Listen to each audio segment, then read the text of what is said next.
ప్రభువగు యెహోవా నాకు సహాయం చేయువాడు గనుక నేను సిగ్గుపడలేదు. నేను సిగ్గుపడనని ఎరిగి నా ముఖమును చెకుముకి రాతి వలె చేసుకొంటిని. చెకుముకి రాతి వలె చేసుకుంటుని అంటే అర్థం ఏంటిది?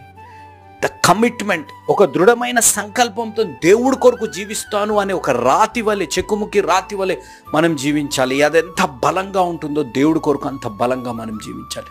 శోధనలు వస్తాయి, కష్టాలు వస్తాయి, మన జీవితాలు ఏమి చేయకపోయినా కొన్ని మార్లు మన జీవితాల్లో శ్రమలు వచ్చినా కూడా దేవుడి యందు అపారమైన నమ్మకంతో, ఒక కమిట్మెంట్తో మనం జీవించాలి. మొన్న నా ఫ్రెండ్, చిన్ననాటి స్నేహితుడు అమెరికా నుంచి వచ్చాడు. వస్తే అన్యుడు, వస్తే కలిసాం. తర్వాత ఫోన్ ఎత్తట్లేదు. ఏంటిది ఎన్నిసార్లు చేసినా ఫోన్ ఎత్తట్లేదని నా ఫ్రెండ్ వాళ్ళ తల్లికి చేశాను. ఆంటీ ఏంటిది వాడు ఫోన్ ఎత్తట్లేదు అని అంటే, నీకు చెప్పలేదు యాక్సిడెంట్ అయింది అని.